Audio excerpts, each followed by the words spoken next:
আসসালামু আলাইকুম। আজকে আমরা আলোচনা করব প্রজেক্ট ক্রিয়েট নিয়ে।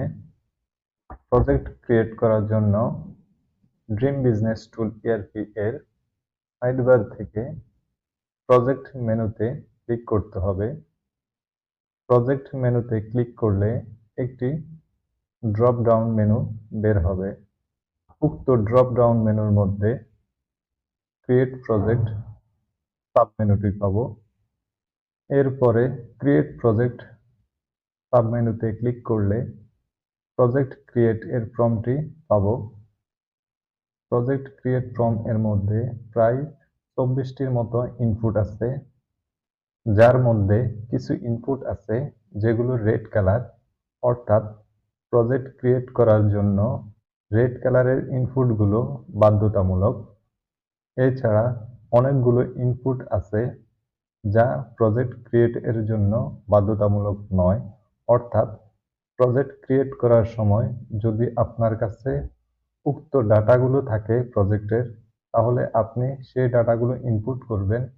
আর যদি আপনার কাছে বর্তমানে না থাকে, তাহলে আপনি পরবর্তীতে উক্ত ডাটাগুলো কালেক্ট করে আপডেট করে নিতে পারবেন। তো আমরা এখন প্রজেক্ট ক্রিয়েট ফর্ম এর সকল ইনপুট ফিল আপ করবো এবং আপনাদেরকে দেখাবো কিভাবে একটি প্রজেক্ট ক্রিয়েট করতে হয়। প্রজেক্ট ক্রিয়েট ফর্ম এর সর্বপ্রথম ইনপুট হলো সিলেক্ট ক্লায়েন্ট, অর্থাৎ আপনি এখানে কোন ক্লায়েন্ট এর প্রজেক্ট ক্রিয়েট করবেন উক্ত ক্লায়েন্ট সিলেক্ট করতে হবে এই ইনপুটের মধ্যে। সিলেক্ট ক্লায়েন্ট অপশনে ক্লিক করলে ড্রপ ডাউনের মধ্যে সকল ক্লায়েন্ট লিস্ট পাওয়া যাবে, সেখান থেকে আমরা একটি ক্লায়েন্ট সিলেক্ট করে দেব। এরপরে আমরা প্রজেক্ট নেম সিলেক্ট করব। এখানে আমরা নতুন প্রজেক্ট এর নামটি সেট করব। এরপরে আমরা সেট করব প্রজেক্ট অ্যাড্রেস, অর্থাৎ আমরা এই ইনপুটের মধ্যে প্রজেক্ট এর লোকেশনটি সেট করব।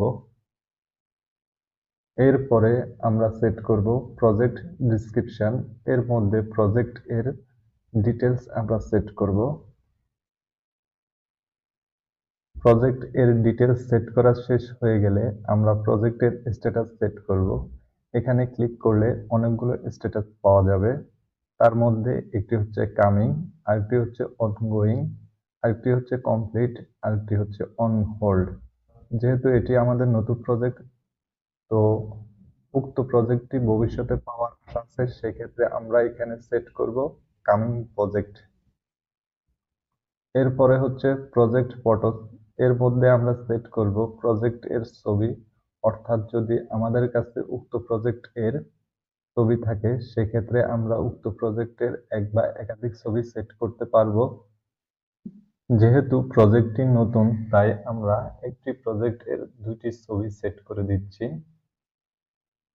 এরপরে হচ্ছে প্রোডাক্ট কোয়ান্টিটি, অর্থাৎ উক্ত প্রজেক্ট এ কতগুলো পণ্য লাগবে তার পরিমাণ আমরা এখানে সেট করব।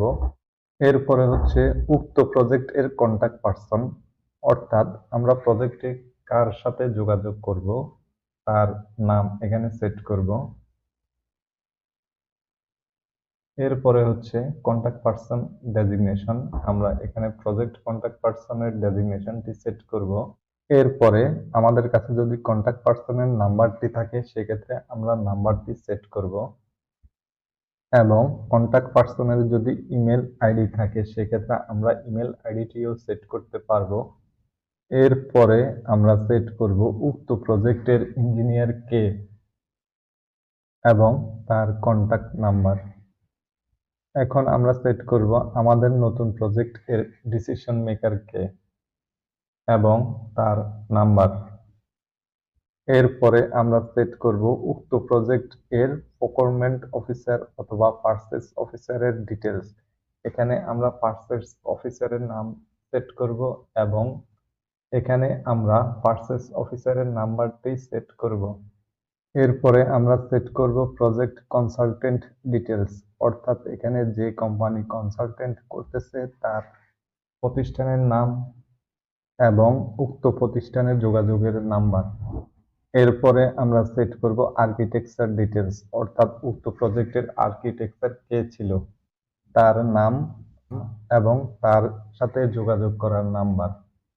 এরপরে আমরা ইনপুট করব উক্ত প্রজেক্টের স্ট্রাকচার ইঞ্জিনিয়ার কে এবং তার সাথে যোগাযোগ করার নাম্বার। এই ইনপুটের মাধ্যমে প্রজেক্ট ক্রিয়েট ফর্ম এর সকল ইনপুট ফিল আপ করা হয়ে গেছে। তো এখন আমরা সাবমিট বাটনে ক্লিক করব। সাবমিট বাটনে ক্লিক করলে আমাদেরকে দেখাবে project create successful. Dream business tool ERP এর প্রজেক্ট ক্রিয়েট সম্পর্কে যদি কোনো মতামত থাকে সেক্ষেত্রে অবশ্যই কমেন্ট বক্সের মধ্যে জানাবেন। আজকের জন্য এখানেই শেষ। আবারও দেখা হবে নতুন কোনো ভিডিওতে। সে পর্যন্ত ভালো থাকবেন। আল্লাহ হাফেজ।